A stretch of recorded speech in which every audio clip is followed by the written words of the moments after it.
Does this thing work? Yes. How are we ready? Are we all, is the blood flowing everywhere? The mic's working? Yeah. It should say speak and you can, can't adjust there the it is. volume yet. Now you're on camera and on voice. Okay, so I'm going to call the meeting of the Commission for the Las Vegas Centennial to order, May 23rd, 2022. And I'm going to ask for a roll call, if I might, from our clerk. Chair Goodman, Here. Commissioner Bryan, Here. Commissioner Arnold, Here. Commissioner Stodel, Present. Commissioner Brown, excused Commissioner Feldman, excused Commissioner Coffin, Here, Commissioner Hilton. she called me from Los Angeles, and she's trying, but she's on the freeway. Okay. Which As means long as she's no coming chance. this way. Commissioner Sinuk, Commissioner Mowbray, Commissioner Truesdale, He's on the road to Kentucky. Commissioner Brandenburg, Commissioner Creer, Hello. Commissioner Mills, Commissioner Prado. Thank you. Thank you very much. Okay, are we in compliance with our open meeting law? Yes, we are. Thank you very much. So we will go into our first public comment. Comment during this portion of the agenda must be limited to matters on the agenda for action. If you wish to be heard, please come forward and give your name for the record. The amount of discussion as well as the amount of time any single speakers allowed may be limited. Oh, I see a beautiful child. Maybe he'd like to make a comment, or she. All right, hearing one, we will move on. And I would ask for a motion, please, to approve the final minutes of the reference of the regular meeting on March 28th, 2022. Thank you. There's a motion and a second.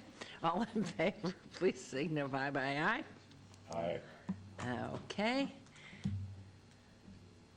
We're going to be legitimate and wait. But we may not. Oh, there it is. Look at that. Excellent. Motion carries. And we'll move on to agenda item 5. And please, Gabby, keep me honest here. I tend to jump off. Okay? This is agenda item 5, 220277 CLC1, report by Jenny Lee, financial analyst, City of Las Vegas Finance Department, regarding the Commission for the Las Vegas Centennial budget for fiscal year 2022. Good afternoon, this is Jenny Lee, financial analyst, and before I get into the financial statements, I want to give a few minutes to Daniel to introduce himself. He will be taking over Centennial going forward. Good evening, everyone. My name is Daniel Racinos, Financial Services Department. I'm the newest member to the Financial Services Department. I'm happy to be here. I'm excited to work with everyone here. I'm used to be the senior accountant for the Las Vegas Aviators. So, I'm going to ask you to do something, because some of us have passed youth, and the hearing isn't as good as it used to be, and the mics aren't wonderful. Could I trouble you to come up in front of us, because we can read lips as well, and bring any papers, and then turn on one of these 3 mics, and lean into it so you almost are swallowing it, please. And then look at our faces, if you would, to see if we're reacting at all. There you go. Oh, look at that. can you guys hear me? Yes, wonderful. And do you need this? I'm just introducing myself right now. Okay. I'm sitting proxy to Jenny Lee. Yes. So again, Daniel Racinos, newest Financial Services Department. Happy to be here. Happy to join the team. And I used to be with the Las Vegas Aviators. So I'm happy to be here. Thank you. Welcome. Okay. Great. Okay. Is there anything else on agenda item 5 there, Dr. Seabrand? Yes, Janine's going to give us a report Okay, on Janine, sorry, you're going to have to do the same thing for us. If you there? wouldn't, take your paper and come up here in front of us. And just pray that we get hearing aids soon. What? I'll try to speak with my chest. Okay, go slowly. Thank you. Okay. So I am reporting for the Commission of Las Vegas Centennial. This is going to be the financial statements as of April 30th, 2022. So during the 2 months in March and April, we received our quarter 3 plates revenue, a total of $458,944.75. And we made several large reimbursement, including $115,000 to Boyd Productions for the Part 4 and Part 5 film series, about $77,000 to the National Atomic Testing Museum exhibit, and another approximately $48,000 to Neon Museum The Brilliant exhibit. And in the past meeting, we actually terminated the state-of-the-art archive center for the Neon Museum, which had a budget of like $300,000. That has been removed from the encumbered, and it is now added back into our ending fund balance, which brings us to $4,146,385. Any question on the financials before we move on to the plate count? Looking off at for the any record. questions? Yes. Member Stodahl and then Member Coffin, please. Just because I see the number 4,146,385, that's unencumbered. Which one? 4,146,385,000. That is correct. That is We unencumbered. could spend it right now if we needed to. Yes, All right, correct. thank you. And how much in reserve? Total in reserve is $2,338,000. Oh, just the reserve balance is $500,000, and then ones assigned to a project is $2,338,077. Thank you. And Member Coffin, please. Thank you, Mayor. This is a good report, and I have a question about our state law. I don't know if this applies to this sort of thing, but are we in any danger of approaching a ceiling of unspent money, which is, I know in tax you can't go above a certain limit, but in terms of unspent monies, it looks like hoarding. Do you know if we have a problem there? Or legal could probably research that. They could. But I don't mean to tie everybody up, but I wanted to just raise that point since we are at a pretty high, large unencumbered amount, EFB. Oh, go ahead. Well, I just wonder what, because You know what I'm talking we're a about. 501, are we not? I don't know. I mean, We're a it's just legal 501c3, division. yes, or C4. Seth was here, he certainly knows. Yeah, he's there, he's just. There he is. been- That's when we gave him plenty of time to talk. Yeah, Mayor, Seth Floyd for the record. I'm not sure if you wanted me to make a comment. I was just telling Val that I thought that, just as Commissioner Stodahl was mentioning, because this is not a government agency and it's a 501c3, it would be governed by its bylaws and its operating agreement or management agreement. We'd have to take a look at it, but I don't recall anything that has a cap on what you could have to spend, or when you have to spend that money, or a timeline for spending it, but we could certainly take a closer look and make sure. Okay. And Member Coffin gave you a thumbs up. That would be nice to know. Any other comment, question? So far, you're good? More? That's it? Okay. There's still a plate count that we can take a Please. look at. Please do. So if you flip to the next page, this huge ledger page. So comparing to, on the right-hand side, that is the data as of April 30th of 2020. In the middle is 2021, and then on the left-hand side is April 30th, 2022 plate counts. And comparing to 2021, our 2022 plate count is actually approximately about the same, of 80,781 comparing to last year of 80,768. And actually comparing to the last report, we increase of 118 plates. And comparing to Raiders, they have an increase of approximately 10,000 plates comparing to last year, which is a steady increase comparing to the year prior to then. And comparing to the Vegas Golden Knights plate, similarly, they also had approximately 10,000 increase in plates comparing to prior year. But as of right now, the Centennial plate is still the most popular one. And that concludes my report. Is there any question on the special plate counts? I think we're okay, thank you. Do you need a motion to approve the report? No. Okay, thank you very much. Thank you very Appreciate much. it.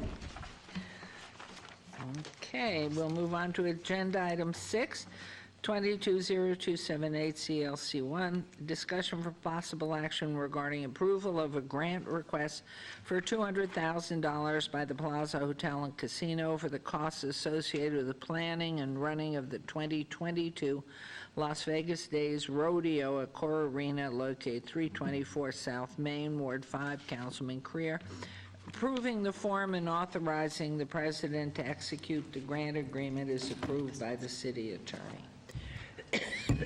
Hi, Linnea.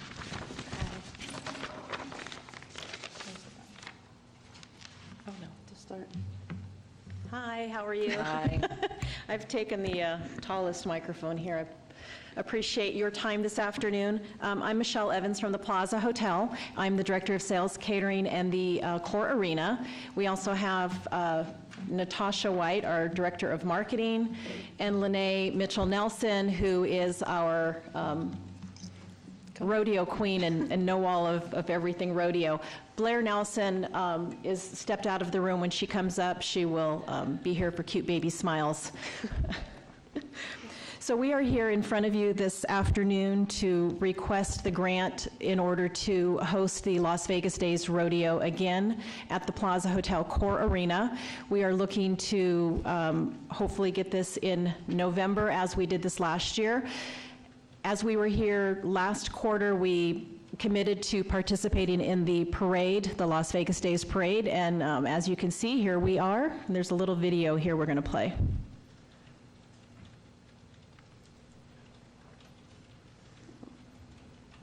Oh, is there sound?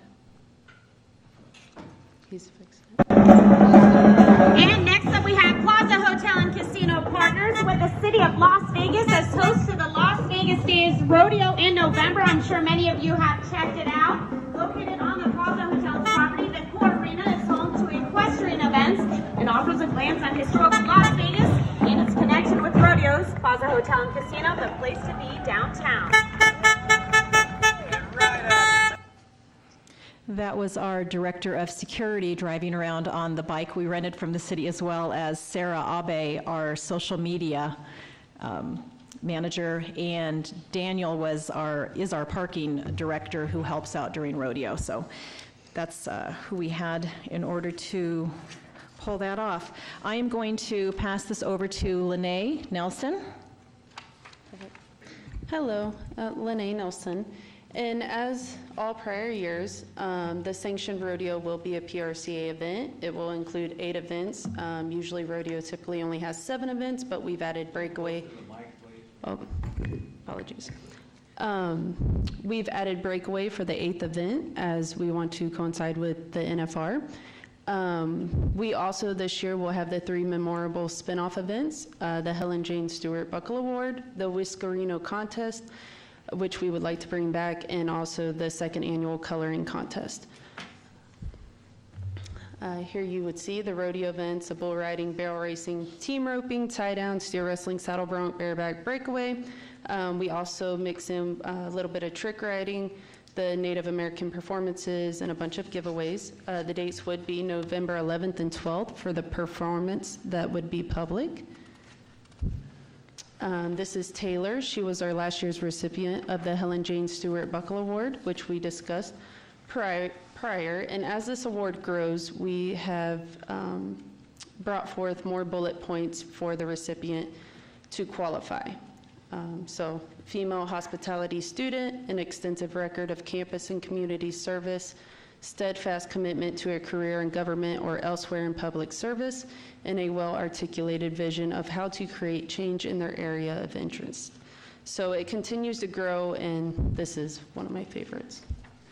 The Whiskerino contest, we are looking to come back, and I believe, Natasha, are you going to touch base on that? Yes. Before you go on, could you articulate the detail of how you're showing the Centennial Commission's viability through all this? And maybe after you're through, but I know that's something we ask all the time. Where are you showing the involvement of the Centennial Commission? Yeah, I can speak to that. So we have it listed on the Plaza's website. Sorry. My name is Natasha White, Director of Marketing for the Plaza Hotel and Casino. So in past, we have included you guys on our website. We also send out emails to our database to just get the word out about our events that are coming up with a clickable link to the website to purchase the license plate.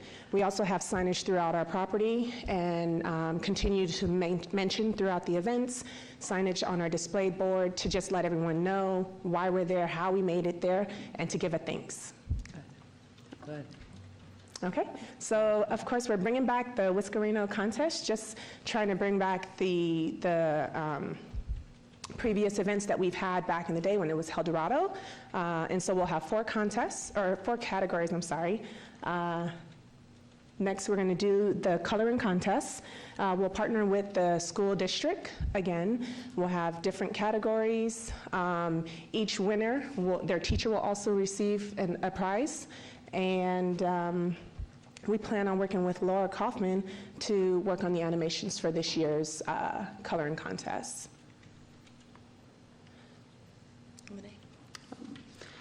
So as we all know, we love to be surrounded by history, and for this event to take place, Core Arena is the perfect spot. It provides an entertaining and interactive platform in downtown Las Vegas, obviously where it all started, hence the name Core Arena. Plaza Hotel and Casino was built on the former site of the very first train depot in Las Vegas, which was the Union Pacific Railroad. And then we have a few of our sponsors that we worked with previously for the coloring contest, and we plan on expanding on these that we have listed here. So part of the reason you may ask why we are looking to host this event in November, although the city's birthday is in May, it has to do with the weather, the attendance, and moving it as we did back in 2021, we found that it did not deter from any of the historical value or cultural elements that are part of Las Vegas Days Rodeo. So we are humbly requesting that we receive the grant in order to host Las Vegas Days Rodeo. We're a proud partner with the Centennial Commission and the City of Las Vegas, and we're hoping that you see fit, and we're here for any questions you may have. Thank you very much. Beautiful. Okay, Your Honor? go ahead, Member Coffin, please. Thank you. You know, I like rodeo a lot, and I never did really do any of that when I was a kid here, but the point is that it's an enjoyable sport, and it's always moving, and it is, without a doubt, very, very fan-friendly. And honestly, I'd like to get over here, but I haven't done that due to the plague. Now, maybe this year I'll be able to get outside. The point is, I've been thinking about how you could be different, because, you know, it's like we're off street here, we're off Fremont, we're not in an area where you could legitimately say, boy, look at the downtown Las Vegas. We can't do that. But have you ever given some thought to expanding the events? And I'm talking about doing something different, because it's the same old events in every radio every time. Everybody's a man, and then, oh, well, we've got barrel racing, and that's for the ladies. Have you ever considered doing something different to attract attention to this rodeo? And I'm going to make a suggestion. Tie down roping What's that? That is included? for women. No. I know. Oh, you would like tie down? Lene. We can. Listen up Is now. that a I think thing? you can do Sorry. something to really promote this as a different, There is a thing. really, it's not a physical contact sport. We've got to get down on the ground and wrestle with the ball. Probably not going to get thrown in the air. But, you know, if you've got a good partnership, if you don't break up, heel and toe kind of thing, or whatever you call the tie-down roping, is that what you call it? Where you heel and the horn, 2 men, 2 women? Oh, What's the name of the event? Team roping. Team, thank you very much. Why don't we have you guys explore something that no one's ever done before, and that is to get in different? It's an innately conservative sport, but on the other hand, it's pretty progressive in some ways, particularly in its treatment of women, and its respect for human rights and animal rights. But my thought is, do something different. Get yourself on the front page instead of the back of the sports page. There are many opportunities we can take a look at. I would love to. There are a couple that I have in mind. Well, okay, you mean there are other... So, yeah, so women, there are team roping. I mean, it's already been done, but whether you have a Native American, like the INFR, but you have all-girl barrel racing, or tie-down roping, team roping, you have girls that get on saddle bronc courses, bulls. Okay. You can do an all-girl rodeo. I mean, there's a lot of spin-offs you can do off the main rodeo. Well, I'd like to see them show off right here in front of the audience. I mean, it's masculine, let's get a little feminine going. Okay. I guess my suggestion. Nope. Yeah. It's pointed out. Thank you, ma'am. Well heard. Okay. Yes, please. A couple, 3 or 4 questions. There's 3 or 4 of you there. Actually, it's only 3 of you there.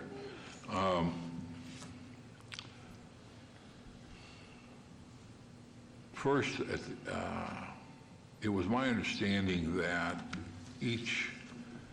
at the beginning of the initial request for funding, that the Plaza was going to diminish its request each time and was going to be zeroed out. That's not occurring. Why is that?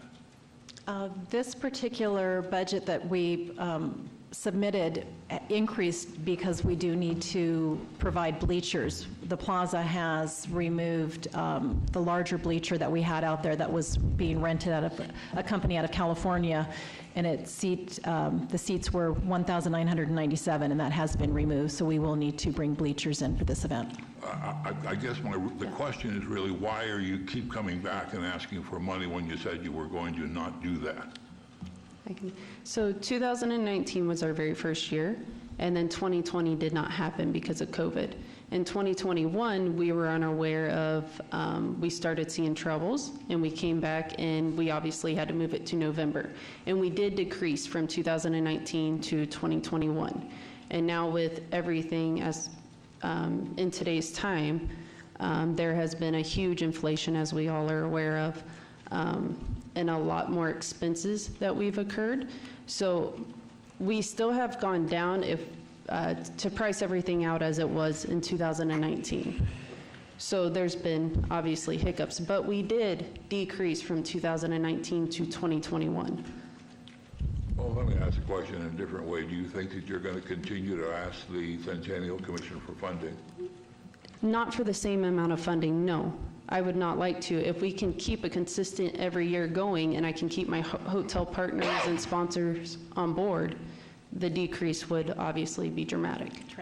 I think you can understand that I've had a concern with this from the very beginning. Correct. In 2005, when the state legislature approved this money, it included the word celebration, to celebrate, have a party in Las Vegas. Mm-hmm. The next legislature took the word celebration out and changed it to commemoration, and there's a distinction to commemorate historic preservation and education in the community, and not just have a party. So we're not here to fund a party, to fund this event. We're here for historic preservation and historic preservation education. And it doesn't seem to me that this actually fits into that. It's a great event.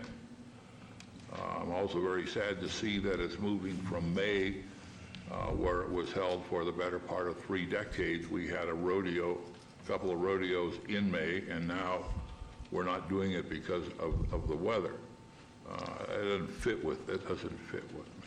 So I have some real concern about this event really fitting under the Nevada Revised Statute for historic preservation and education, now that the word celebration is out, along with the idea that we were going to see, I sort of rationalized myself that this is a great event, but that you're going to continue and it's going to zero out at some point and the hotel is going to carry the cost. So those are my thoughts. Any Is there a comment? question on that, or would you like us just to comment on those thoughts? I think there was a couple of questions buried in there, but if you can Okay. figure those questions out. Okay, let me give it a go here.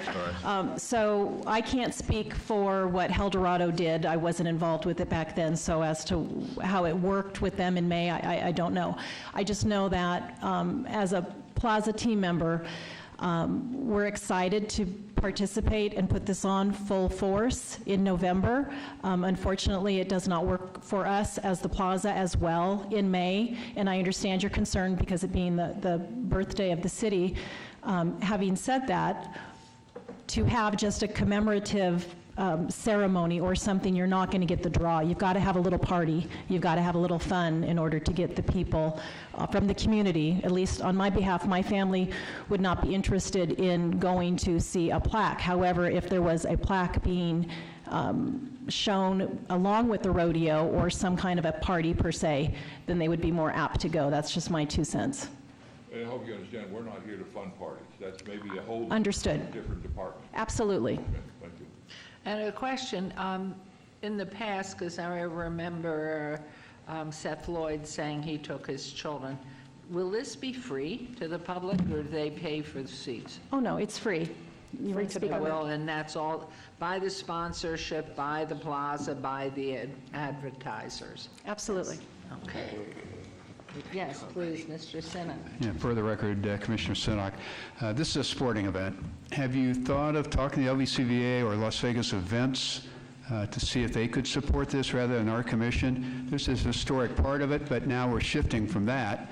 So it just seems like they'd be a more logical option for you. I mean, I can answer that one. I sit on LVE and trying to get funding out of LVE for something that doesn't have a lengthy staying power. The good part is part of NFR at the same time, and because it's rodeo, it will have an appeal if it continues to grow and succeed. But sitting on the commission there, every time I bring something up from downtown, nobody's hearing. So, not that that answers fully your question. And LVCVA, of course, still sitting on that. They have a direction now, and Mr. Hill seems to be pretty much a conversation with Mr. Hill is to find out where that's, if there's a possibility. But of course, they're the funding body for LVE, and so everything has to go back up through Mr. Hill. I agree, Mayor. You're correct on that. In most of Las Vegas events, you do have to have a room component, and our draw is a lot of locals. We don't have the overnight accommodations, which funds the room tax. And children. Are your events, any of them children? Are there, whatever it was that Member Coffin said, besides the women, are there children?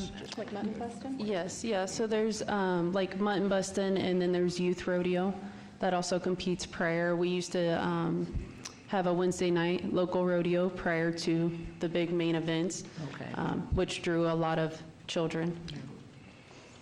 Okay, thank you. I saw there's a light on Council, Member Creer. Thank you, Madam Chair. A couple things. You know, from being here and from knowing the rodeo, from when it was Eldorado and what have you, I come to get accustomed to having the rodeo. It was just like a thing that you grew up with here in Las Vegas, and I think it's nice. I will always refer to it as a Eldorado. I just can't. I don't even call Sam Boyd Stadium Sam Boyd. It'll always be the Silver Bowl to me. I don't know how to pronounce it any other way. And I think that having the rodeo, I think, is great. And I was in this past Las Vegas days. It really does characterize a lot about Las Vegas. It has a lot of symbolism of what Las Vegas is built upon. I'm a big supporter of it. I understand my colleagues when they say, you know, this particular board is meant to highlight the history of Las Vegas, and maybe there's a better way to incorporate that into the rodeo instead of just having just a regular, into the parade, into the rodeo, instead of just having just a parade and rodeo. And maybe there's opportunities that the Centennial Commission, maybe it's presented by the Centennial Commission or something like that, that highlights, and maybe there's some ancillary things that goes on around the parade and includes some type of historical context into it. Maybe that would help. And then I think that if the board needs to make, as a board, a decision if we want to fund this particular project. And then if we do want to fund it, then I think it'd be better to make a commitment over the next 5 years to fund it, because it's tough to come back every year wondering if you're going to do it, and then in order to build up on something. And so if the commission was looking to make a commitment, whatever the number is over the next 5 years, and you know exactly where you stand, then you can build around that. I think that's probably a little bit better approach than to come in every year. And you can come and give an update, but I think the commitment needs to be there so that you can plan better. But the commission has to make a decision if it wants to support it. Sounds like that's where we are. Thank you. Thank you. We appreciate that, Councilman Creer, and we also understand as people still refer to us as Union Plaza. So, understood. And Member Brown, please. Give me some context here. Microphone. $1,000 that you're asking Punch his microphone. from us. Can you hear me? Nope. I beg your pardon. Can you hear now? Good. Thank you. The $200,000 that you're asking for us, is that the total cost of the event? No. I guess my question is, how much is the Plaza or some of its sponsors contributing to this overall program?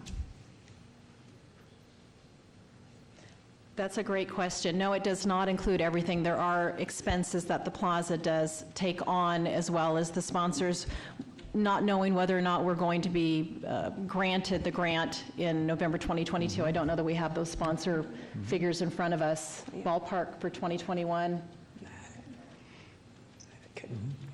I don't want to misspeak and give you a number that I don't have written down. I printed the budget, but I did not print anything else. I think some of us are having difficulty with the November event, at least in my lifetime. The 11th of November was Armistice Day, now it's Veterans Day. It has really little or anything to do with the history of the city. I mean, if this is supposed to be an educational to commemorate, you know, the celebration of Las Vegas as, you know, a historic site, I'm having difficulty finding a nexus there. I'm not criticizing the events, but I don't get the sense that this is historical and it's educational. Let me give you an opportunity to disagree with me and tell me why I'm wrong, okay? I'm going to touch on the historical. So in 2021, as we did have the event in November, I did not see it fit to come in 2022, and that an event of this size be ready to be ready by May with a lot of unknowns.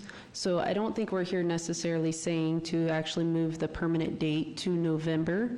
But as of this year, I was not able to have this massive event be ready with so many unknowns and get so many things lined up to just cancel come May. As far as historic events that are intertwined within our event, they have been the same solid events, if not brought in more from the past. So Whiskerino was one that's been started since the tradition started, and we are bringing that full force, or we would like to bring that full force back this year. As Mr. Coffin said, we would like to bring other spin-off events. So I apologize. So to go off from where you guys were asking about the budgeting, the Plaza does put in a lot. There are a lot of expenses that either match or are over the limit of what the Centennial Commission provides, with the arena, the upkeep, comp rooms, marketing. There are a lot of dollars that are spent. Now, as Michelle said, we do not have that in front of us, so we are unable to give you an exact term. But I do not see... To be rude and interrupt you, I don't need a breakdown, but how much of the freight are you asking us to pay? $200,000 in terms of the totality of everything that you folks are doing. Are we paying half? Yes. 70%? 80%? I would say right at half, if read a little bit under. Okay. And one more time, and I don't know you covered that, I'm really hung up, and I apologize for that. May says something to me and those of us who've been a part of Las Vegas for a good many years. November does not. What makes May impossible? So May was impossible for just this year as rolling, because we had it in November. Yeah. Okay. And then rolling over, still, there were so many unknowns within the corporate industry and the Western industry for me as a But how about producer. But moving forward, November does work best for the Plaza based on the weather, the attendance, and everything else, because we're prepping for the National Finals Rodeo, and you've got a lot of groups that are coming in for that can hop on the coattails of this event, so we would get a stronger position having it in November closer to NFR. Well, and you have some of the contestants staying Correct. downtown because they have a better opportunity for putting their trailers and their horses, whatever, steer, whatever they're bringing. I know that because I Absolutely. can see it out the window every day. Yes, we wave at you all the time, Mayor. Member Arnold? Are you more? Thank you, Mayor. So I think I've been one of the bigger advocates trying to make this work for you guys over the last, couple of years, even though we took a break. But I've also been here from the start, and I've been part of all the conversations of us trying to come up with a structure where, all right, this year we're going to agree to this, next year we're expecting something lower, and just ease us out of it. And, we're giving you the chance to jumpstart it, and then you kind of wean off of us. I feel like over the 10+ years we've been really talking about this, nothing's really changed. That's not all your fault. You guys are the new player. I don't mean to interrupt you, I'm sorry, but we did go from 220 to 180 in the first year, and this has only been 2 years. Okay, so we're back to 200 then? 200 with a lot of inflation. Okay. So my point is, we've talked about this for quite some time, and I feel that I'm in a position now where it's making it more and more difficult for me to support. I like the idea, I love the concept, the date's now moving. I'm still not seeing that really, what I feel is that core tie-in of what the Centennial was charged with doing. And it's just not quite to that level that I was hoping it would get to. So that's kind of my take on it, and I there's more I could go into, but out of respect for the councilman, if we did have a desire to do a long-term plan, I would want to see a lot more details and something that we would stick to, if that was the pleasure of the board. But I would need a much heavier tie-in for me to be supportive, so just my thoughts. And Member Brandenburg, please. Thank you.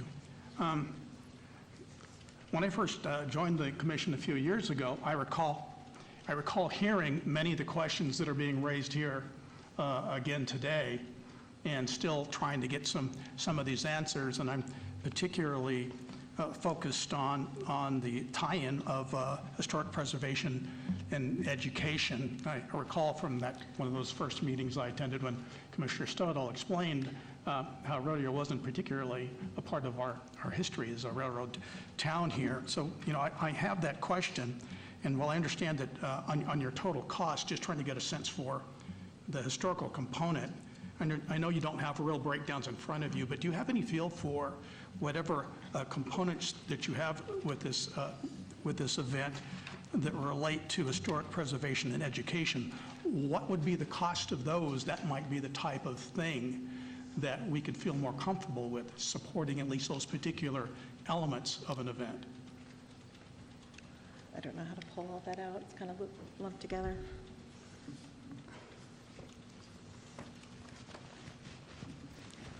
So I guess, just to be kind of forward and just blunt, per se, depending on what line items you would like to see, and historic, I guess your definition of historic, because having a rodeo, which capitalizes on events grown up in this town, which was nothing but a desert and a ranch, cattle, those events are developed into rodeo, but also to put in an arena with dirt and to put all these elements into downtown Las Vegas surrounded by the Union Plaza, the Pacific Railroad. It was Gas Ranch, the Fort Museum, you know, all these elements around, which brings X amount of locals to downtown to celebrate within a historic community, and to educate, whether it's from the coloring contest, the Helen Jane Stewart Buckle Award, which was the very first time last year. This would be the second annual. I mean, between marketing, just the mass reach that we are able to obtain that, you know, unlike, as someone mentioned, like having a plaque in a room full of 20 people where we're reaching over 1 million people via web or, you know, 3,000 to 5,000 in person, and then also continually announcing, whether it's over PA announcements, signage, interactive events when they come on site. So I guess the historic component is just how you would like to look at it. And did you say your attendance last year was 3,000 to 5,000, or that's what you're expecting this year? Yes, 3,000 to 5,000, and that was just the local attendance, and it depends if you had the same person come back each night.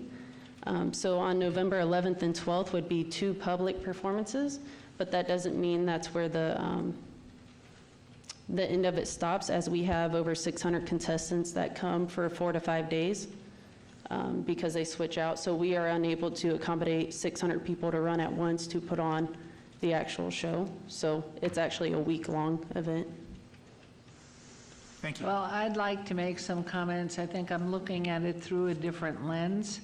The history of our city is the downtown, and everything we've been doing these past 11 years, and even before that, 12 years, is focus on downtown, the core, the historical center of our community. And as we know, there's a huge press to go out to the entertainment district, to go to all these places. So the key is not only the heads and beds downtown, but to attract our residents and our visitors and tourists to downtown. Knowing we've been through these horrible 2 years and the pressures on this particular piece, knowing we tried without success to buy the name, be given the name of El Dorado, which failed, we had to change to Las Vegas Days. And so everything, we're in a bit of, obviously, with the economy as it is and everything else, it's, from my perspective, I understand why you're in the situation you are. It has nothing to do with the fact you may not be able to put up your stands because they maybe are stuck in ships off of Los Angeles. We have no idea. For heaven's sakes, we can't even get baby food. So the issue of, is this a good event? I'm hearing that from everybody, yes. It was a fun-filled event, it was a good event, and it's positive. There are 2 elements that are out there for you as you go forward, which I think Councilman or Member Creer addressed, because you come back each time, and there was an initial push to drop back each year. You've been over the mountains that we've all been through these past couple of years, and it's no wonder everything's topsy-turvy. I think the concept of a suggestion from Member Creer to give us a look with backup of in a good economy and not anything like we've been through. How could that work? Can you come back to us and give us a way that at the right time with this type of a gate that you can come off? The one thing that isn't mentioned is we've been through the past 3 weeks on 3-digit weather in 100 and something, and we've been in nothing but wind to the point we've had to close memorials and not have things. No, October and November happen to be the most beautiful time of the year over this past 5, 6, 7 years. And so to have it, not because it's a historic day or anything for us. So I understand it all, and to me, we're in a point, how do we blame you for the things that have been going on around the world or in nature and everything else? So I'm of one that I really like Member Creer's idea to come back and then either relieve us of the support, which I don't mind, because everything that we're doing is to drive people downtown to the historic center of Southern Nevada. And I think we're doing that, which would require more emblems and more Centennial support. And I wouldn't mind seeing in the future that we're doing even more, because I think what we're seeing is with the Raiders, and maybe the A's are coming, who knows, more and more license plates, but at least when they buy the plate, they can say, oh my gosh, here's events in November, here's a parade in May, and downtown's the historic center. So the Centennial plate should be supporting 1905, but in addition, it is the historic center. So what I'm getting at from my perspective is that I think the suggestion to give us something so it isn't year by year, and if it is you can prove the gate growing, perhaps that's a reason for us to do it continuously. Maybe that is not the appetite of the commission. So I don't know what the feeling, Hi, Mr. Prado. Sorry. Love all of your animals and things outside. We need a rodeo. I know there's a stagecoach there. Yes, we do. Okay, member Coffin, go ahead. Oh, thank you, Your Honor. Well, okay, I was president at the beginning of this baby.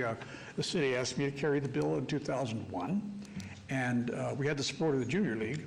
We had the support of everybody downtown, and because all the casinos, everybody else, nobody could oppose it out in the business world, but we got it through the Senate unanimously. But when it got to the the Assembly, finally there were people waking up saying, well, why do we do this and why do we do that? And there were 7 or 8 votes against it.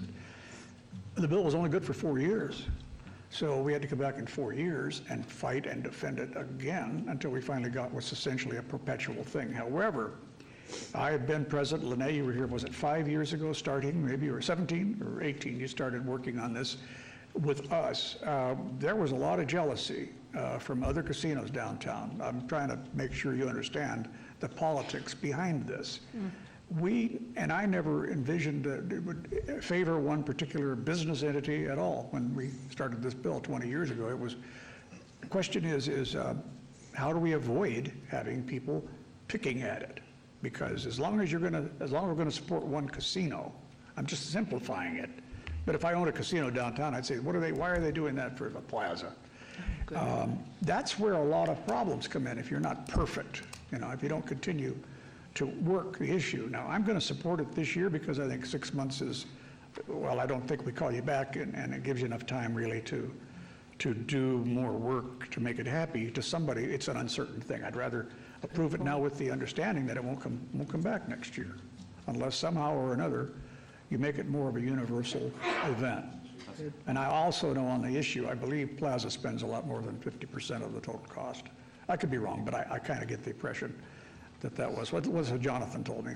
Anyway, I don't even know if he's still there. Point is, I will support it, but I take into heart very much what the people are saying. It's getting kind of vague, and it didn't help that the Elks were being selfish and kept hold of the El Dorado moniker all by themselves. May they rot in hell. And in the meantime, I would say let's try to improve this one as much as possible. Truly. That's why I suggested doing something unique. An event for women right in the middle of this thing. And consider it. But anyway, that's where I stand, Your Honor. I'm a one-year guy unless otherwise. Mayor, one other thing I think we keep forgetting, and that is the fact that, so I want to see if I can say this diplomatically. Plaza Hotel is not doing this out of the goodness of their heart. The Plaza Hotel is making money off of this. And if they weren't making money off of this, they wouldn't be doing it. So I think we need to keep in mind that this is one of the few, if not the only, profit-making organization that the Centennial Commission gives money to. 99% of the others are nonprofit organizations. You're the only profit-making organization that is funding this, and that also concerns me as well. Thank you. Respectfully, though, I have to disagree with you on that real quick. We are a profitable property, that I'll give you. However, this particular event we do out of our relationship and our support of the city of Las Vegas and the community. This is not something that we're making money off of. You're losing money off of this? Yes. Okay, and Member Prato, please.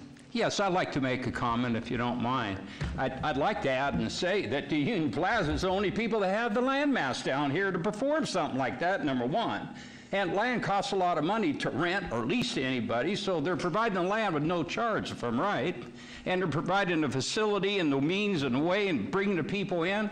I think it's great. And I'd like to look at it like this.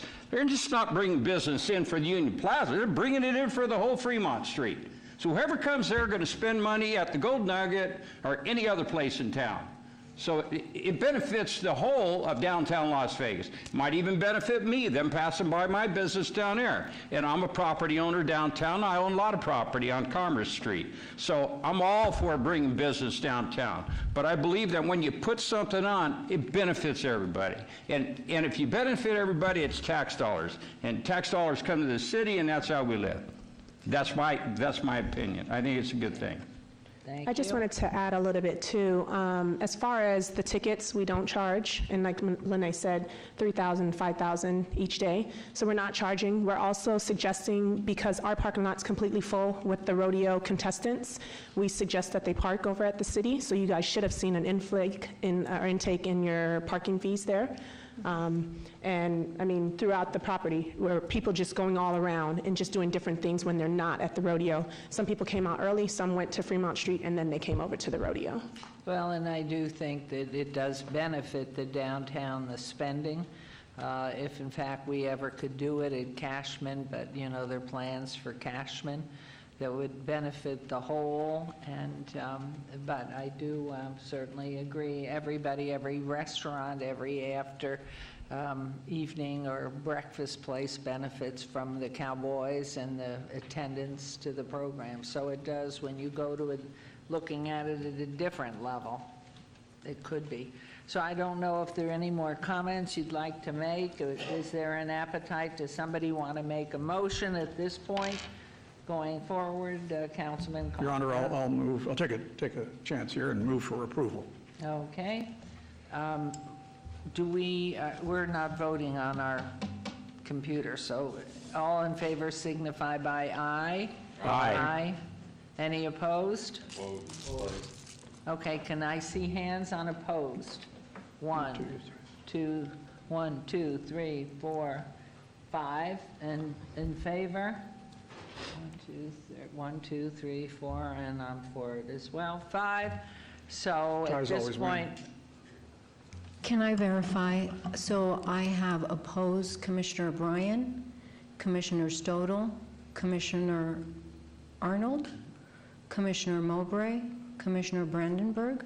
correct. Okay. Hilton favors it, but it's not. And the rest are in favor? The rest are in favor. Okay. Right. So at this point, Thank you. This is discussion for possible action regarding the approval of a grant request. That motion failed. The motion fails. Actually, it's a tie. It dies. The attorney here, you do have some options. You could hold it in advance in the hopes of obtaining more people on the board. You could take another motion to see if somebody wants to approve it, subject to some other limitations that haven't been mentioned. Or you could see if you get the exact same result on a motion for denial and see what happens. Your Honor, if it's in order, I move to hold it in advance. I don't want to say there's no way I'd approve it, but I just think it. I think that's reasonable. But maybe some direct. Well, but let's find out. We're in almost in June. What would be, when's our next meeting? October? No, it's in July 25th, I think. What is Whatever this? that fourth Wednesday is. I'm sorry, Monday. July what? July 25th. We're going to do a special meeting. Sure, this is a special meeting. We can get everyone on the phone if we need to. Yeah. Okay, so what are you going to recommend, if you would, an advanced timeline and the appetite to have more input? So we can have a special meeting. Obey for how long, Member Bryan? Could we have a meeting in June? I realize that time's a factor for them. Right, because I'm sure of ordering everything in the economy as it is, so. When, June, can you take a look and let us know what would be, and then what we would need in order to move this? June what, June 25th, you said? So the next, Diane Seaburn for the record, Madam Mayor, the next regularly scheduled meeting is July 25th. If you wanted to call a special meeting, I would have to look at dates and the availability of council chambers, so that's nothing I can answer right now, but I can get back to you tomorrow.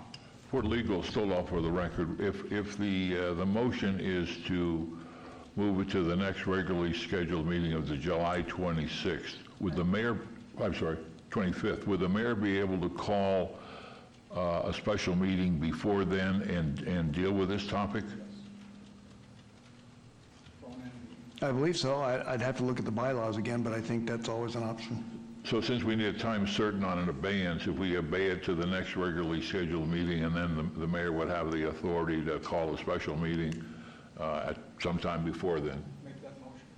I can't imagine you wouldn't have that authority. I mean, We've done it. Oh, no, we've done it before.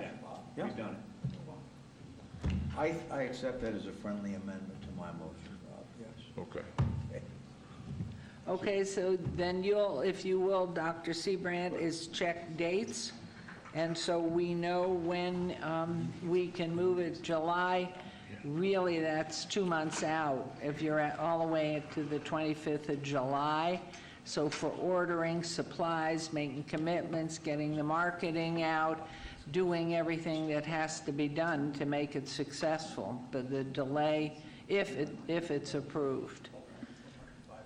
So I would be looking at really, and while everybody's here, our city council meetings in June are the 1st and the 15th.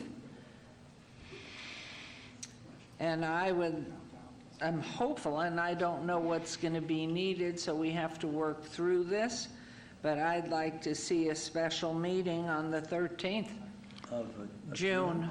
They're going to be caught behind the 8 ball with being able to order supplies, get marketing in place I to have no get problem with that. on the 13th of June. Yeah. That would be good. No, you could call. Mayor, I think that's still off of the record. I think the issue is if we're simply going to be presented with the same material that that didn't get full support today, then the same thing is going to occur at the special meeting. They need this. Right, they need your input as to what else. And so half the Centennial Commission is uncomfortable with the proposal, and I hope you understood each of the various comments, and if you're able to deal with those and address them in some way. I don't think there's time for the Councilman Creer to come up with a 5-year plan between now and then, so I think we're talking about how you address the concerns of the commission as well as in some way dealing with the longer term issues. Well, to me, at this point, to have a 5-year plan, if it doesn't fly, there's no plan, and if in fact part of it rests with the fact that not all the other hotels are participating or whatever they are, what are the specifics that they can bring back if they can? It's just, we're on a timeline here. I do believe we can expand on the historical side of it. Previously, we talked about doing the Dutch oven contests. And there's an organization that I reached out to previously. There were a lot of older people in that organization, and they didn't feel comfortable traveling previously due to COVID, but I can definitely reach out to them. So our thought is reaching different age groups so that everyone's entertained and everyone's involved. It's not just the middle age that are doing the rodeo or the younger. We have the kids in elementary that we have the coloring contest with. The Dutch oven tends to be an older crowd. And then I know the parade itself had a struggle with having other casinos involved. We can definitely do our best to reach out and see if they would like to participate. I know the previous, I think it was 2 years back, we were able to get Main Street Casino involved, and there was another one downtown that actually did participate. So I think it's just a matter of reaching out, and we really need the time to get in front of them to let them know what we brought, what happened previously, so that they will get on board. Well, I think I don't know how you can be clear about the specifics. I would like to hear more from what 1, 2, 3, 4, 5, 6 bring us this.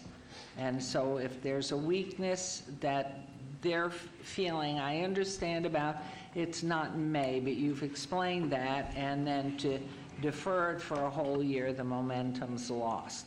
So the specifics, what you need to be addressing. So I'm going to ask everyone for a specific of what you want to hear so that they can get us this information specific. So we'll start with you, since you're not going to be here on the 13th, if we go for the 13th. This could be a moot specific. then. Pick one. Pick a specific No, for them it's to right back address. to the historical element. You know, again, just, I can't tell you what it is, but just something that it gives us that level of comfort up here that we're sticking to our mission.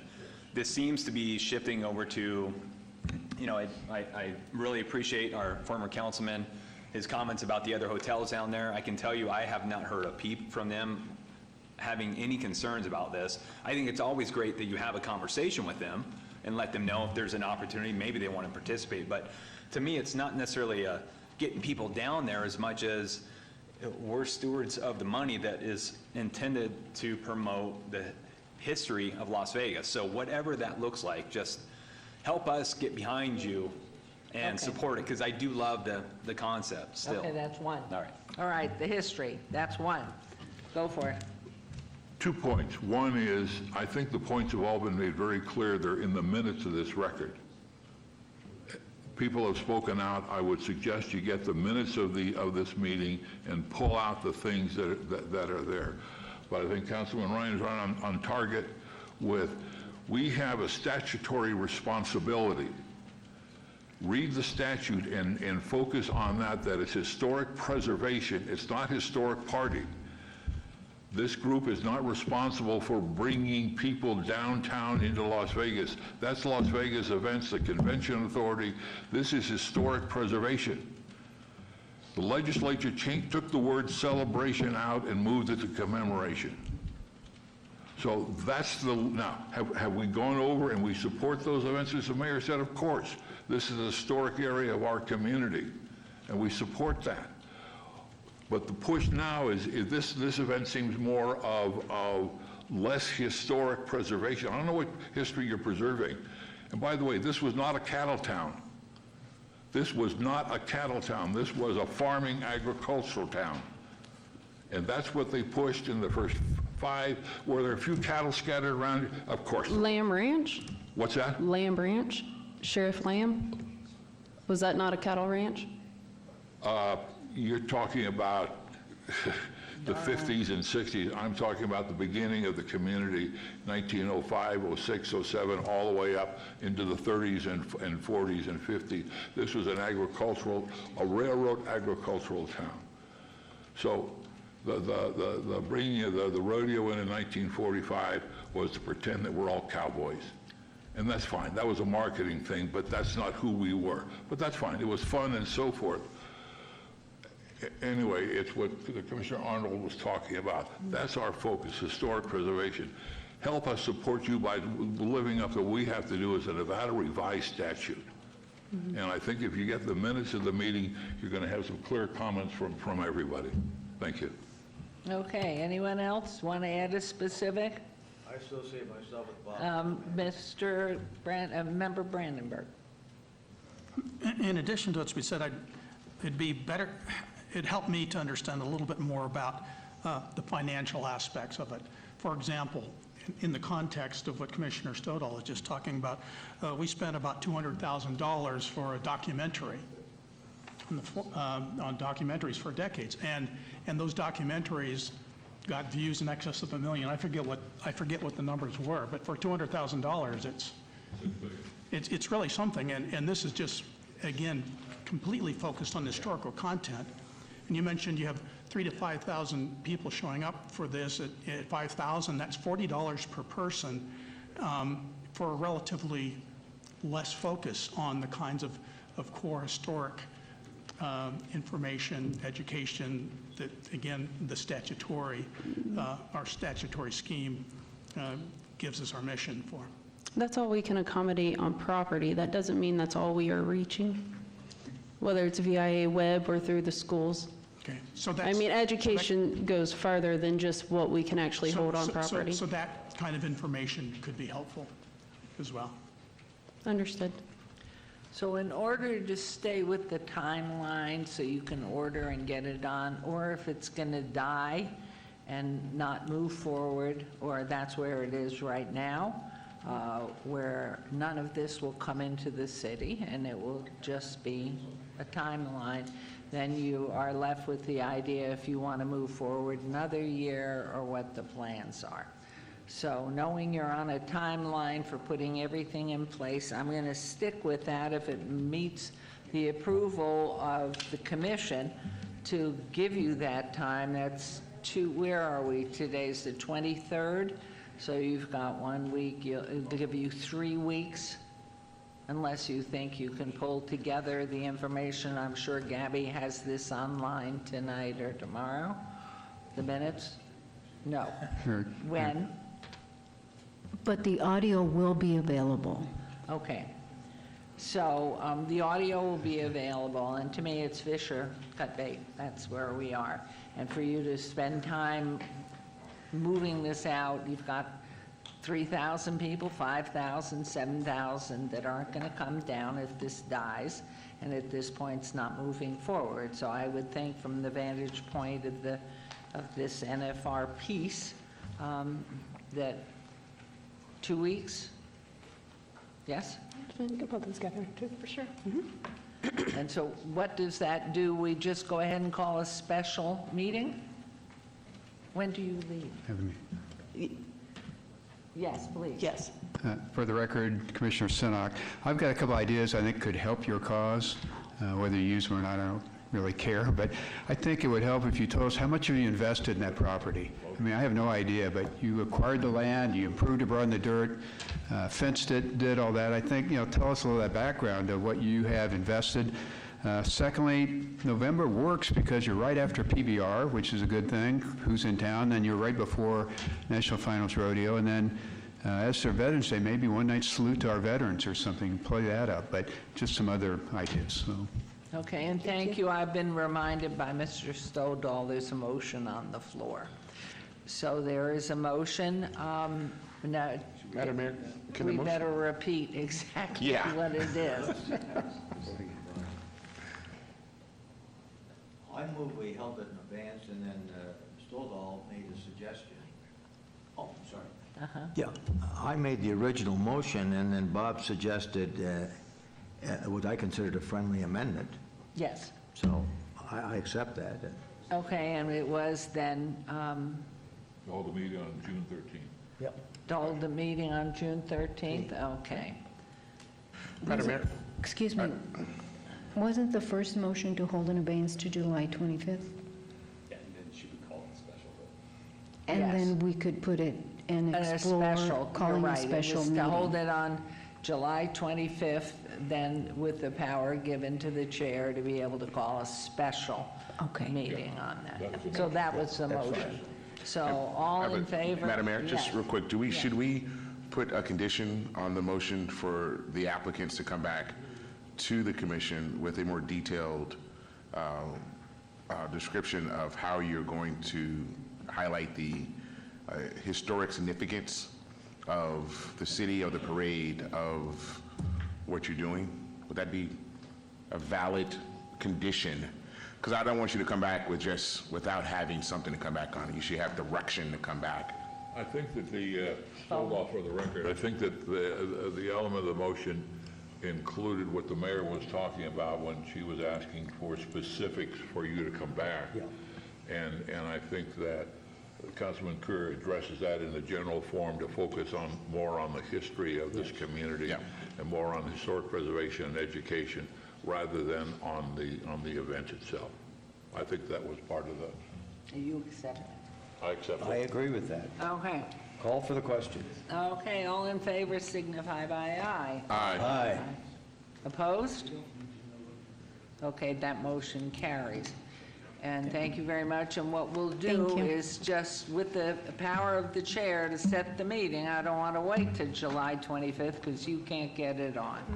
So we will, with the permission of, I don't think I need to put it to a vote other than that you can be here or respond Zoom or on the phone to make that, what time do we do this, 2 o'clock? 2 o'clock on the 13th of June with Member Arnold unavailable. Maybe on Maybe on the phone, Or if it's Zoom, yeah. or Zoom, whatever. Yeah. WebEx. So if that's all right, is everybody, can you put it on your calendars? June 13th? June 13th, 2 Yep. o'clock here, please. Just think it's Flag Day -1. Okay, we'll do that. Okay, thank you. Thank you. Thank you. Thank you. June 13th, here, Yep. 2 o'clock, Yep. or by phone. We can do that from here, still? Phone? Yes, we can have members calling in. Perfect. All right. Thank you very much. And now we're going to move on to, I thought that was going to be a piece of cake. Number 7, 220279 CLC1, discussion for possible action regarding the approval of a grant request of $165,168 by the Neon Museum located 770 Las Vegas Boulevard North, Ward 5 of Councilman Creer, for the costs associated with the planning and running of the Duck Duck Shed, celebrating Las Vegas architecture, design and culture, 4-day event, approving the forum and authorizing the president to execute the grant agreement as approved by the city attorney. Hi. Good afternoon. For the record, I'm Aaron Berger. I'm the Executive Director at the Neon Museum. Bruce Bottleson, Deputy Director at the Neon Museum. Thank you very much for your time and your attention this afternoon. We'd love to take a few minutes and just walk you through the concept of Duck Duck Shed and give you some understanding of what this project is. So this year marks the 10th anniversary of the Neon Museum, and we sat and really contemplated how we would mark this milestone for the museum. And instead of holding an event solely within our walls, we tried to focus on something that was in fact citywide. So from this concept, we came up with this unique program called Duck Duck Shed, which we'll explain in a second, but it is focused on Las Vegas architecture, culture, and design. It will be held the last weekend in October, which does encompass the day that Nevada Day is observed. So what is Duck Duck Shed? It is a 2 dozen programs, each individually purchased by locals and visitors. So you'll have a menu of options available to you, and you can select from that menu what you want to attend over the 4 days. This is, as I said, focused on bringing in both local attendance and drawing attendance from around the country to participate. And the real focus is telling the story, the Las Vegas story, through its architecture, which is a story I don't think that we're telling a lot now, and has a great opening and a great niche for a lot of people in the community. Why is it called Duck Duck Shed? So this book, Learning from Las Vegas, was written 50 years ago, 1972. The authors of the book suppose that there are 2 types of architecture, and that they used Las Vegas. These three Yale professors decided to use Las Vegas as their training ground.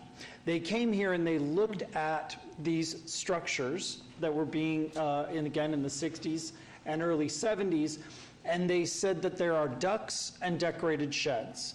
A duck, the example that I'm giving to you here, is of the Rufo Center.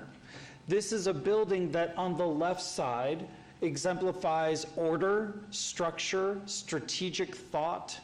On the right side is creative, emotional. That is the brain. The building itself represents what happens inside. There's no need for a sign with a building like the Ruvo Center, right? Conversely, if you look at a decorated shed is one that is a standard four-sided building with a sign out front that tells you what is inside. The Golden Gate is the example that I've given you here. The Golden Gate is what distinguishes itself from the property next door. So that is a decorated shed. The idea that we wanted with the title of this program is to create Duck Duck Shed, something that is whimsical, accessible, easy for people to understand, because this is not a program that is meant for architects. It's not meant for people who are historians and scholars. It's meant for the average public to come and enjoy. The lineup that we've created over the 4 days starts with an exhibition. These are a collection of photographs that were taken by Denise Scott Brown, the surviving author of Learning from Las Vegas. From 1956 to 1966. We are going to be very, very proud to have it here in this building in the Grand Gallery. So this encourages people who are already downtown to actually take advantage of City Hall and be able to revel in the architecture of this building and enjoy the exhibition that's enclosed, that's on exhibit. We will have walking tours focused on Fremont Street. We will have an architectural tour that's added to our regimen at the Neon Museum. We'll have coach tours. The one that I particularly am excited about is this time travel coach tour. This is an enclosed bus that has 4K screens inside. So as we're cruising down Main Street, imagine seeing what life is like before World War II on Main Street, as those images are presented to you on all sides, including the roof of the coach. It will be able to present to you after World War II, before the dam, after the dam, the evolution of this city through this experience. I'm really excited about that one. The open air bus tour, and then we partnered with Papillon Helicopters, and we'll be able to provide history by helicopter as well with custom-made maps. Lectures are going to play a very key part to what we offer. The first is the Las Vegas landscape. So Viva Las Vegas, After Hours Architecture is a book written by an acclaimed author, Alan Hess. Alan Hess has written over 17 books on architecture, world-renowned. He will be opening this Duck Duck Shed season for us, starting with standing on top of the Legacy Club at the casino, or at the Circa, and being able to talk about the Las Vegas landscape and its evolution. The Gilded Cage, the person featured, John Sparer. Some of you, I'm sure, know John well. John's work as an architect, he and his colleagues are going to talk about the psychology behind building casino space. How do we build a space that makes it so that you don't want to leave? You don't want to go to the competing casino next door. You don't want to go to the restaurant down the street. How do we create this entirely inclusive environment? And then we also are adding the perspectives of Paul Revere Williams. This is another really exciting program. We are partnering with the Nevada Museum of Art, who is hosting an exhibition by photographer Jonna Ireland. Jonna's work will be on display in Reno and then will be coming to Las Vegas to the State Museum. We will be exhibiting, we will have Jonna and Carmen Beals, the curator, speak about Paul Revere's work from an aesthetic standpoint, but we will also have Mel Green, the structural engineer, who sliced and diced the La Concha building from the Strip, brought it down to our present location and reassembled it here. So we're going to have this really unique perspective of looking at Paul Revere's work not only as an aesthetic piece, but also as a structural historic piece and in the city. This will take place on Nevada Day, or as I should point out, on Nevada Day Observed, which I'm learning quickly is important to point out the difference. So it will be focusing on not just the architecture of Paul Revere Williams here in Las Vegas, but statewide. Finally, we have a film crew that is ready to go to film Denise Scott Brown, the surviving author of Learning from Las Vegas. At the spry age of 92, she is ready to tell us her thoughts and ideas about why this book has continued to endure. Eric Strain, many of you may know from UNLV as part of their architecture school and an acclaimed architect here in town. He will be speaking afterwards with a colleague of his to talk about why 50 years later this book is still taught in architecture classes. And if we think about this for a second, we don't use the same phones we used 50 years ago. We don't drive the same cars. And yet this book has endured. And so the importance of being able to have Miss Scott Brown's recording and that screening, and then followed up by 2 acclaimed professors speaking to audiences is going to be fantastic. As part of the partnership with UNLV, we are offering all of these lectures free to UNLV students, especially those in the architecture program, so that they can take advantage of this unique opportunity. And then my pride and joy, I'm so thrilled to be able to stand in front of you and tell you that the estate of Siegfried and Roy has very, very kindly and very generously made the home of the Jungle Palace available to us. It is here within the city of Las Vegas, and we will be able to provide home tours throughout the day on that Saturday. So you will get a chance to come into the Jungle Palace.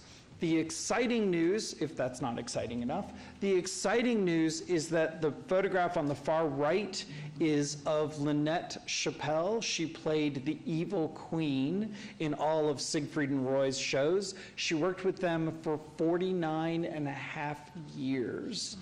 And she has assembled a group of people from the company of S&R that will be providing the tours. So as you get a chance to walk through this iconic property, and you will hear from friends, from colleagues, and from professional associates of Siegfried and Roy as you go through this amazing, amazing site. We're incredibly excited about that. The host hotel, again, we really want to make sure that our synergy is focused on downtown Las Vegas. So Circa is very proud to be our host hotel. However, we are also partnering with Golden Gate and with Plaza so that we have different price points for various guests from around the country, and they can enjoy. The anticipated audience. So this is our anticipated audience. We are hoping for 1,500 in this first year. That's a conservative number, but that's our goal. Our programs are designed to be as flexible as possible, meaning that that coach tour that I mentioned before is scheduled for Friday night at 8 o'clock. Should that sell out very quickly, I have the ability to do that coach tour again at 6 o'clock or at 10 o'clock. So we have great flexibility in the way that we're doing it. Same with the walking tours that we're doing downtown as well. So depending on demand, we can meet that demand of our visitors. In our first year, we're trying to see what excites our audiences. This is a little bit about how we've come to that number, so a little bit more about the museum. Our social media, we reach 1.2 million people on our social media platforms. So with that, we also have a strong membership of about 1,100. Just to compare, most museums coming out of COVID have seen their membership really decimated because of closures. We're very proud our membership is building and coming back strong. I think it's really important to point out that almost half of our membership are people that are not in the Las Vegas area. These are national members, people giving money and supporting the museum from around the country. That suggests to us that these people will then travel for a conference like this. The visitation, we have about 150,000 is what we're expecting coming out of COVID for this year. And from that, you see the 6 states, over half are coming from those 6 states, which leads us to our marketing plan and our targeted promotion for how we're going to reach various feeder markets. So focusing on the LA area, Palm Springs, of course, Las Vegas, Phoenix, and Lake Tahoe, Reno, and then finally the Bay Area as well. So we'll really be looking at California, Nevada, Arizona, but the benefit, of course, of social media is those that are in San Francisco tell their friends in Chicago, who tell their friends in Philadelphia, who tell their friends in Miami. And so we're hoping for a really strong response. Evaluation is really critical in this process. We want to make sure that we are learning as much as we can about these visitors. So we're going to do quantitative and qualitative evaluation. We're going to look at quantitative, we're going to look at objective reviews. So the number of tickets, how many tickets did we sell? But also, how quickly did we sell them? So for the Jungle Palace, for example, did we sell that out in 36 hours? If that's the case, then that means that that helps us guide our direction next year. And we're going to look at attendance by zip code. We're going to do on-site surveys for every visitor while they're at the actual program. And then, of course, at the end of Duck Duck Shed as a whole, we'll do an overall survey trying to garner as much information as we can about the visitor, their socioeconomic background, as well as where they're coming from. We'll also do some qualitative review.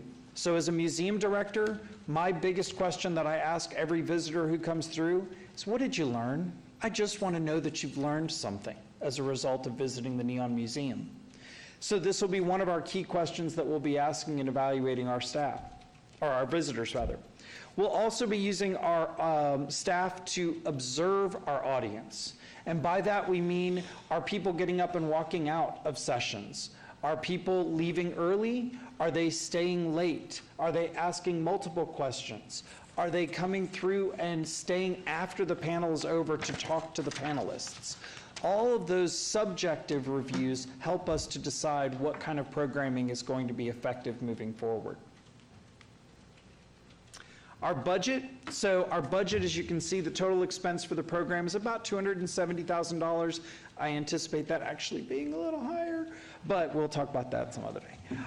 We are, however, coming to the Centennial Commission asking for a grant of $165,000.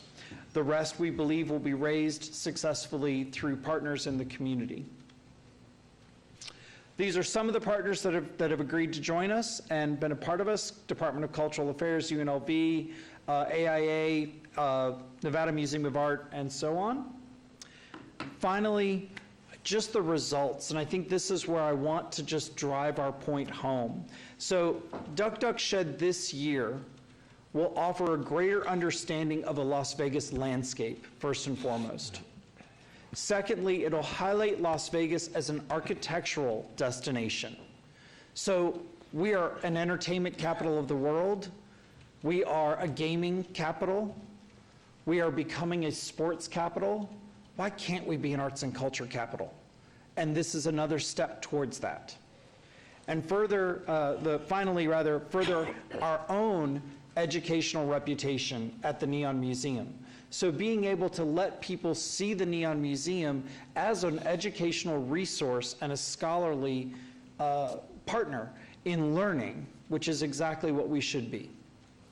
That's it. With that, I'm happy to answer questions. Actually, wonderful. Bruce will take all questions. Let's make Bruce do that. Thanks. Are there questions that we can answer about this program? Did Mr. Spottleston want to say anything? I think this is, well, This is a logical extension of the Neon Museum's mission and vision and brand. It's a logical extension for us. Okay, thank you. Okay, questions, comment? Member Stoddall. It's really unfair, and so I won't do it to any large degree, but I was really impressed with that last part of what you're going to do, gathering the information to help you plan for next year. And I think that maybe some of our previous requesters could use some of what you presented in your report as a guideline. Really helpful, I think, for us as commission members to hear what your report is, what you find out. Now, some of that you may want to keep to yourself because it's proprietary to some degree, but it's the results of that. A report on that will not be just your opinion, it will be based on some facts that you gathered. So that was very impressive. An idea that you outlined that this Las Vegas can have many legs. We are certainly becoming the sports capital of one of the sports capitals, but also having the ability to become the arts and culture capital. And historic preservation certainly fits right under that umbrella. So this is very impressive. Thank you. Thank you very much. Thank you very much. Member Bryan, please. Me? Yeah. Yes, please. You know, I like the concept. We talked about it, some time ago. The only thing that I have difficulty getting my arms around, and I'm supportive of the project, let me be clear, Please. This duck shed, I know, I'm a little tough on that, but I think that in itself will be an educational Himalaya for you guys to in other words, basically what you're talking about is in my wheelhouse. I like it, and I'm going to vote for it, but this duck shed, if you can get the public to understand that, you can sell anything to the public, in my opinion. Challenge accepted. So I will say that we have this discussion a lot about the name. And we sat back and we thought about other programs. South by Southwest, Coachella, other programs, Burning Man. These are programs that in their context, you wouldn't know what they are. But Duck Shed has a root, and an impressive route. And when we can explain it and educate people about it, they're better off as a result from it. I appreciate your question very, very much. I'll tell you one of the reasons why that book is still off by the record is still being used, because it takes that long, 50 years, to read it.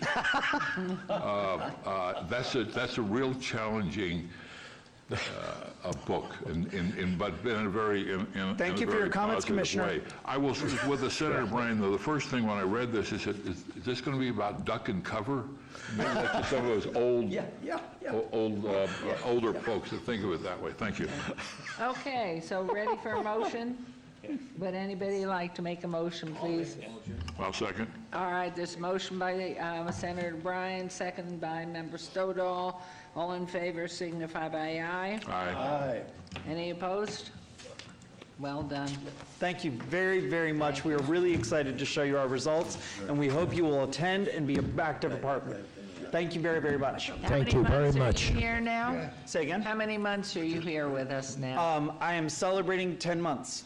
Congratulations. Thank you very much. It's been a wonderful 10 months. And he... The old timers group. I think I get to be a native, right? He walks to work, I want you to know. If only. He's a downtown resident. That's exactly and we love right. to hear the story, so it's wonderful.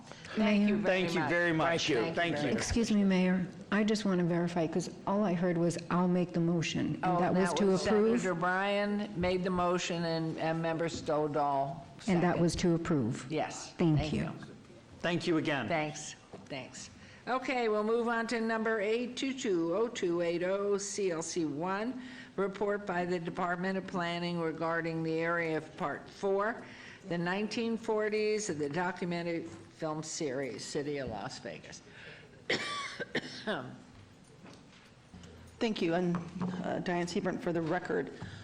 So hopefully everybody was able to view Part 4, the 1940s, of our film that the Centennial Commission funded. On the 14th of May, on Saturday, we did have the premiere event. Prior to showing Part 4, our Channel 2 did show Parts 1, 2, and 3, starting at 3 p.m. so that people would be able to watch all the episodes and get caught up until they were able to look at the 1940s episode. With the in-person attendance, I think we had approximately 70 attendees. The producer and director were able to attend this year. Last year was problematic because of COVID and some graduation, so they were both present. And the video was on YouTube that day, or that evening, and as of today, Part 4 has already generated 26,869 views. So I think that proves that these are still very popular. People still like them. People are still engaged with them. And it was a very successful premiere. It was over at the Springs Preserve. We had a beautiful setting, and thank you for those who came out. And if you haven't watched it, you can still watch it on YouTube. And also, I've been seeing it's being played sporadically on Channel 2. So I'm happy to answer questions if there are any. Comments, questions? Yes, Member Stoddle. Just do we have, is the 50s is the last one that we have at this point funded, correct? That is correct. So the current contract is for the 40s and the 50s, and the 50 is in pre-production as we speak. 2 points. One, in watching it on the big screen, so to speak, it just seemed to me that the 1940s, there are 15 documentaries we could do about the city of Las Vegas out of that in an hour-plus documentary you can only sort of touch and highlight. And I think that's even going to be true if we funded the 1960s, the growth of Las Vegas in the 50s and the 60s. I think we were the fastest growing city in the United States for a couple of decades. I don't mean the generic term Las Vegas. I mean, the city of Las Vegas was the fastest growing. I'm wondering whether or not we need to have, we want to talk about funding any additional documentaries at some point. Maybe on emerging issues, we can bring that up, which is down here on your agenda, and I think that's a good idea. Thank you. Okay. Any questions, comments on that? Good. Thank you, those of you who came. And we'll move on now to agenda item 9, 2202A1 CLC1, report by the Department of Planning regarding the City of Las Vegas Historic Resource Survey Catalog and the creation of maps illustrating areas of the city that have been surveyed for historic resources. So thank you, C. Brent, for the record. So this is a project that was recently completed in March of last year of the survey catalog. It's a product of our Historic Preservation Commission through funding through SHPO, the State Historic Preservation Office. And this is the product that came from Nevada Preservation Foundation that we hired to complete this. So it was completed, as I said, in March. And from the data that was generated from the catalog, and they were able to find 120 surveys that shows parts of the city that have and have not been surveyed. And so our GIS team was able to create this map that I think everybody's going to like that shows what we have and have not surveyed, again, just for historic resources. This is looking, it includes archaeological, paleontological, as well as architecture and the historic sense. So this is a map of the entire city limits. The white parts are unincorporated Clark County. The gray area is all of the city of Las Vegas. You see over 90,000 acres. And the blue areas, counting 4,176 acres, is what has been surveyed. So we haven't surveyed a lot of the city. There's still quite a bit to be done. So then the next slide will show you that parcel construction from year 1972 and earlier is in red. That's significant because per National Register guidelines, something has to be 50 years old or older in order to be considered eligible for listing. So you can see the red area, again, we have quite a few areas that are eligible for listing that we do need to do surveys on so we can determine if they actually are. And just have a zoom in of downtown Las Vegas, which of course, being the oldest part of the city, is the one that's most heavily surveyed in the past. And you see a large portion of that is what we call the historic West Side, have been surveyed. And again, looking at the 1972 or early parcels, there's still quite a bit that still does need to be surveyed. So our HPC, we do have we have one new survey in progress for the Charleston Heights area, and there's also a couple upcoming grants that we can apply for to add surveys. So what we'll do in the coming weeks is our GIS team will put a separate color layer on this map, and we'll show where we're filling these gaps of places that still require surveys, and then that way we can see as we move forward in time which areas we need to concentrate on, which areas we need to survey, in order to fill those gaps to determine what is and is not eligible. So I am happy to answer questions that anybody has. Wow, yes. Member Arnold. Diane, just for a layman to understand, what are the basics that you survey? What's the data points that you guys are collecting? You mean for this? Yeah. Okay, so for the catalog itself, each entry, there's an entry that says a survey was done of, let's say, the Huntridge, or the Huntridge neighborhood. And so we looked at the boundaries of each survey that was done. So if they would have surveyed from Charleston to in Maryland, I don't know it verbatim off the top of my head, but we can look at those inside the catalog, so we know exactly everything that has been surveyed by looking at the boundaries that are in the original report. A question on that, Dr. Seabrain. I know that Brad Jervik with the Enchilada Project, as he was and his group were going down Fremont Street East to preserve all the signage and everything.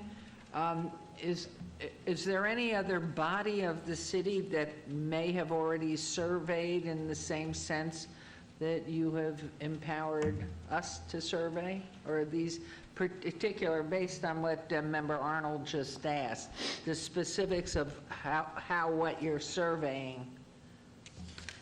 Okay, the criteria, the identical criteria that you're trying to get out of this survey, is it just square footage?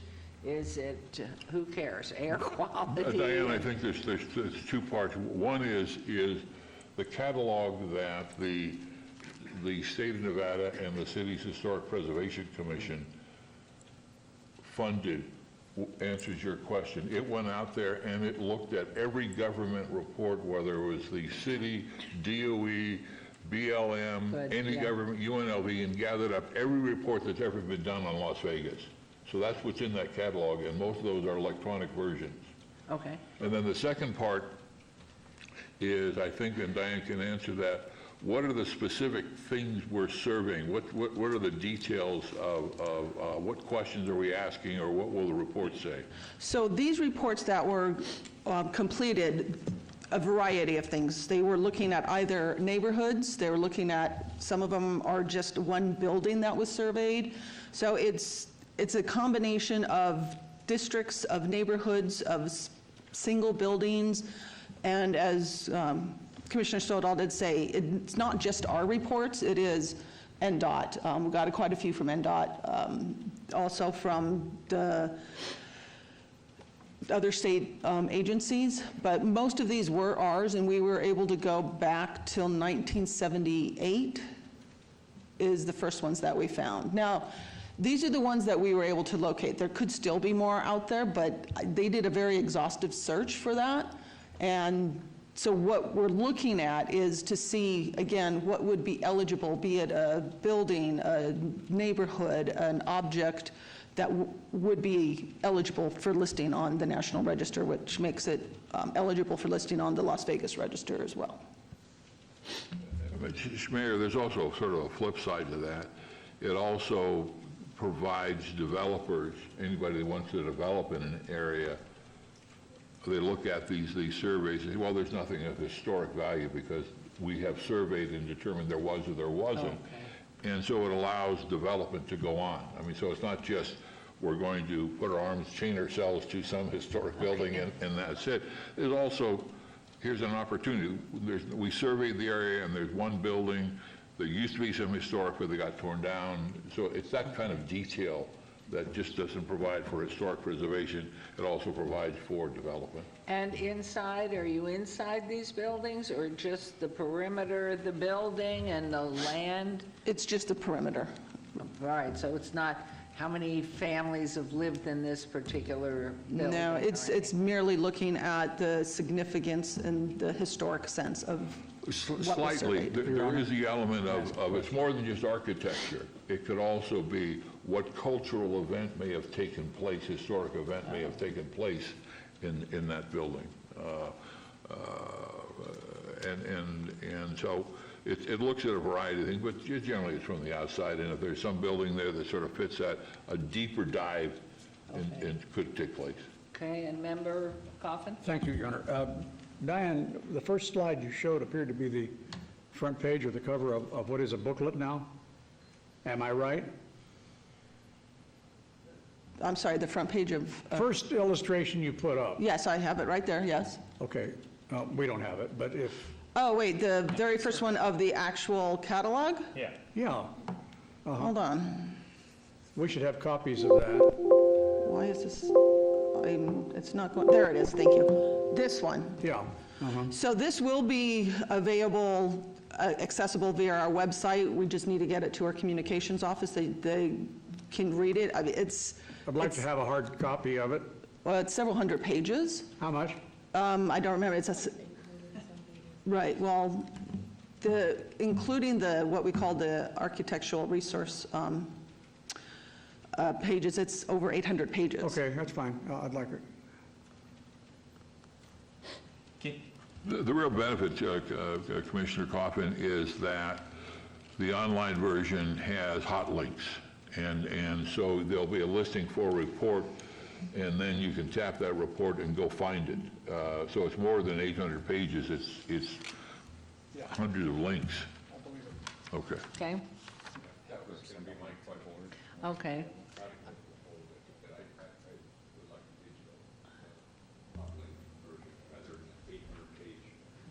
Right, so this will be available, like I said, on our website as soon as we need to do some work with the communications office in order to put it on there.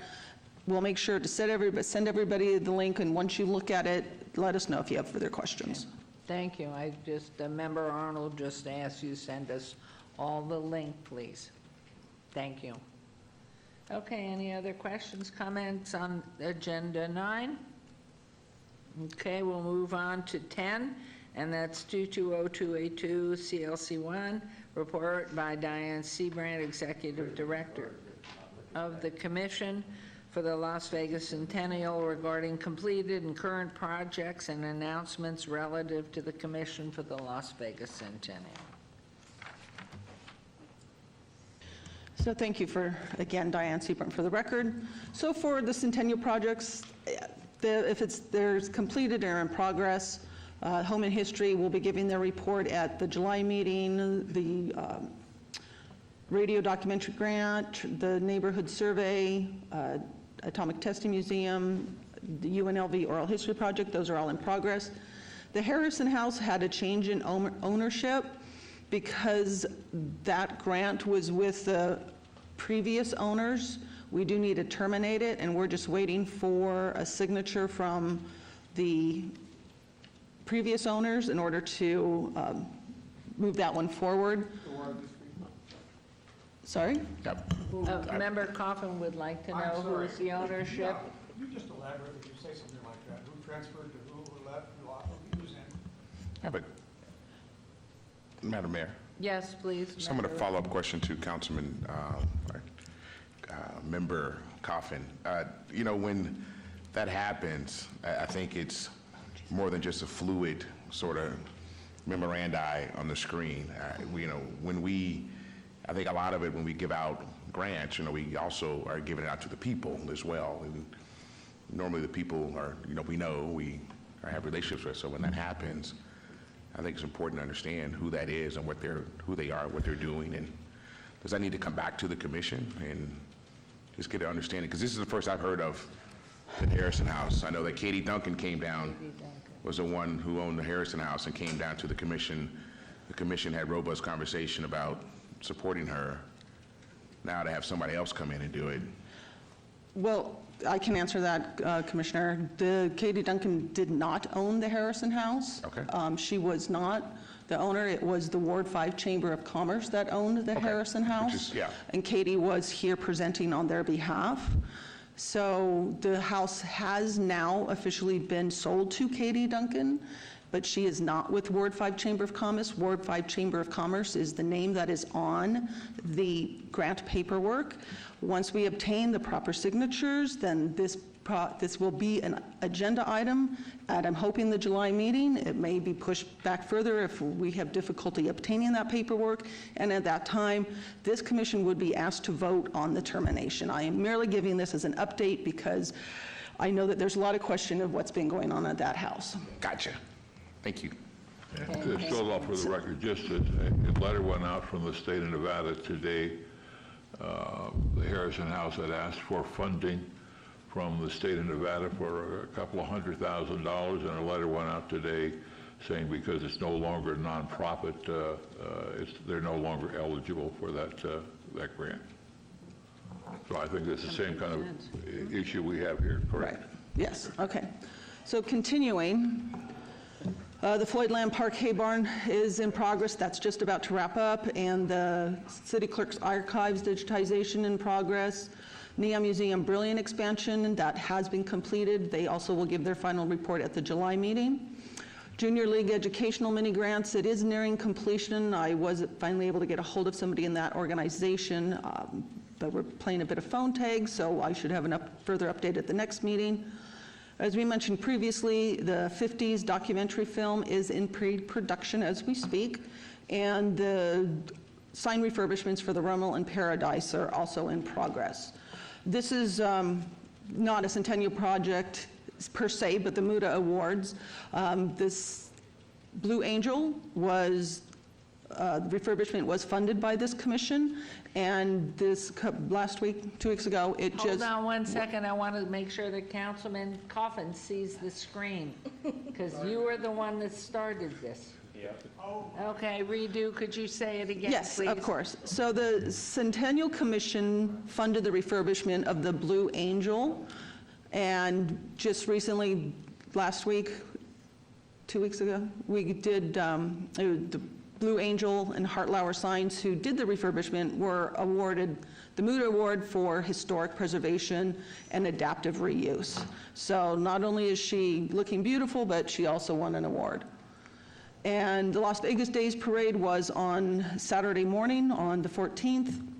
Hopefully people were able to get out there and watch it. It was very successful, and there will be, again, a full report about the parade at the July meeting, so you'll get a lot of updates in July, and I can answer questions if anybody has one. Any comments, questions for Dr. C. Brandt? Okay, thank you. We'll move on to, and here it is, Mr. Stoddall, number 11-220283 CLC1, discussion regarding topics for future agenda items. Comments made during this portion of the agenda by individual members should refer solely to proposals for future agenda items. Any discussion should be limited to whether or not the proposed item should be within the purview of the commission, and or whether or not such proposed items should be placed on a future agenda. No discussion shall take place on any specific item. So I know that Member Stoddall wanted to add one, and so if you'd repeat it here. I'd like to put on the next agenda the question, does the Centennial Commission want to fund documentaries covering the Centennial, the first 100 years of Las Vegas? We're halfway up through 1950, or do we want to fund a portion 60s and the 70s? And the third element, or are there specific topics that the city, the Centennial Commission would like to fund documentaries on, covering any elements of the first 100 years, some specific topics, whether it could be the developments simply of Fremont Street, the focus could be on that topic, or the development of Main Street, any particular. So there's three things to discuss. Should we have a documentary for each year, each decade of this first centennial, or should we limit it to the first 60 years? Or third, are there some topics that the Centennial Commission members think we could also focus attention on that would garner the same viewership as the other documentaries are doing? Great. Any other agenda items, Member Mowbray? Yes, I'd like to propose an idea to do a documentary on our old post office building. When it was built in the 1930s, I've been told, because I wasn't here then, it was one of the biggest projects in our city's history, and in how it evolved as a federal courthouse and then the post office, and most importantly, how it was reconfigured into the Mob Museum, because there was some discussion back in the day when the GSA turned it back to the city of making a postmodern art museum. And Mayor, you know better than anybody, your husband said, no, we're not going to do that. We're going to take a different direction, and it's now a world-acclaimed attraction. And if we could put together a 50-minute or a 55-minute documentary on its origins back in the 30s and how it served our community faithfully up until '67 when they opened the new federal courthouse on Las Vegas Boulevard, and then how it was eventually transformed and rebirthed as the Mob Museum. Thank you. Excellent. Any other wishes? Your Honor, I've got a question that's, I'm not sure this is part of the agenda, but we used to see the Safari Motel at every one of our, what has happened there? Do we know? It's in major... Or did they abandon their effort?